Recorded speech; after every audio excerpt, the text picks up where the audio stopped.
Récemment, des coranistes et des sunnites ont repris en mensonge d'un écrivain connu, entre guillemets musulman souvent. Ceux-ci partagent une haine des parts antérieures de l'écriture. Ce mensonge déclare que, en la Torah, on ne parlerait pas de la résurrection. Pourtant, si la façon dont elle est mentionnée leur échappe, celle-ci y est bien présente. Le premier point que nous allons aborder, c'est la réponse que donnera Issa, fils de Mariam, à ceux qui disputaient à son sujet. Luc 20, versets 37 à 40. Que les morts ressuscitent, c'est ce que Moïse a fait connaître à propos du buisson, quand il appelle le Seigneur, le Dieu d'Abraham, le Dieu d'Isaac et le Dieu de Jacob. Or, Dieu n'est pas le Dieu des morts, mais des vivants, car pour lui, tous sont vivants.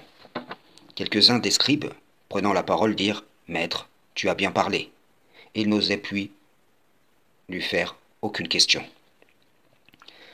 Ceci devrait suffire comme réponse aux négateurs de la Torah, de ce qui est descendu sur Moussa, sur Issa et les prophètes, car au temps de Moïse, Abraham, Isaac et Jacob avaient déjà vécu la première mort que toute âme doit goûter. Pourtant, l'Éternel dira à Moïse en Exode, « Je suis le Dieu de ton père, le Dieu d'Abraham, le Dieu d'Isaac et le Dieu de Jacob. » Le deuxième point, nous allons le tirer directement de la Torah, lorsque Jacob dira, Genèse 47, versets 29 à 31. Les jours d'Israël touchaient à leur fin. Il appela son fils Joseph et lui dit, « Si tu veux me faire une faveur, mets, je te prie, ta main sous ma cuisse et agis envers moi avec bienveillance et fidélité. Je t'en prie, ne m'ensevelis pas en Égypte.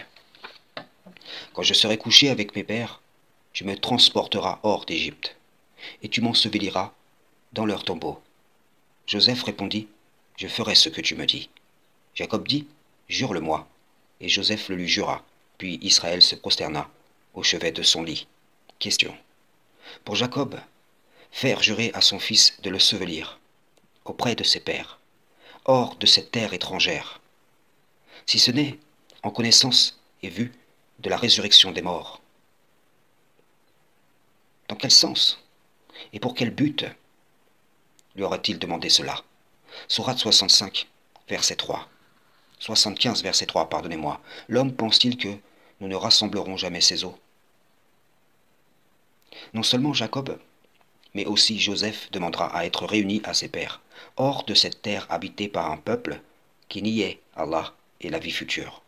Il faut savoir que ceux-ci, je veux parler des descendants d'Abraham, étaient enrichis de toute la tradition prophétique depuis les origines, et qu'ils ne sauraient en aucun cas ignorer la résurrection.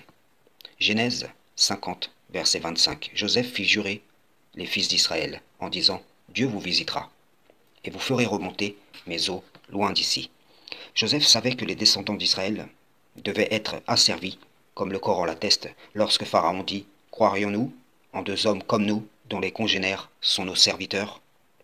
L'Éternel devait par la suite les délivrer des mains de Pharaon et de son peuple, comme le rappelle la Torah dans la prophétie d'Abraham.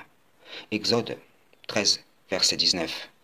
Moïse prit avec lui les os de Joseph, car Joseph avait fait jurer les fils d'Israël en disant « Dieu vous visitera, et vous ferez remonter avec vous mes os loin d'ici. » Il sera dit à Ézéchiel en chapitre 37, « Ainsi parle le Seigneur Dieu à ses ossements. Je vais faire entrer en vous l'esprit et vous vivrez. Je vais mettre sur vous des nerfs, vous couvrir de chair, et vous revêtir de peau. Je vous donnerai l'esprit et vous vivrez. Alors vous saurez que je suis le Seigneur. » Il sera dit à Daniel en chapitre 12, verset 13, « Et toi, marche vers ta fin.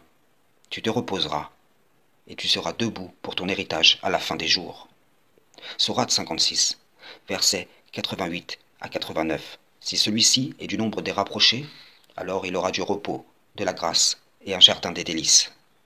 Pour conclure, je citerai ces paroles de Moïse au sujet du livre des vivants.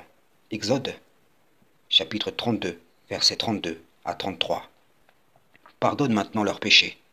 Sinon, efface-moi de ton livre que tu as écrit. » L'Éternel dit à Moïse, « C'est celui qui a péché contre moi que j'effacerai de mon livre. » Il faut vraiment être de mauvaise foi pour nier, après ces éléments, rappeler que la Torah mentionne la résurrection, une bonne issue pour les fidèles et une mauvaise pour ceux qui pêchent contre l'Éternel. Frères et sœurs en islam, salam, shalom.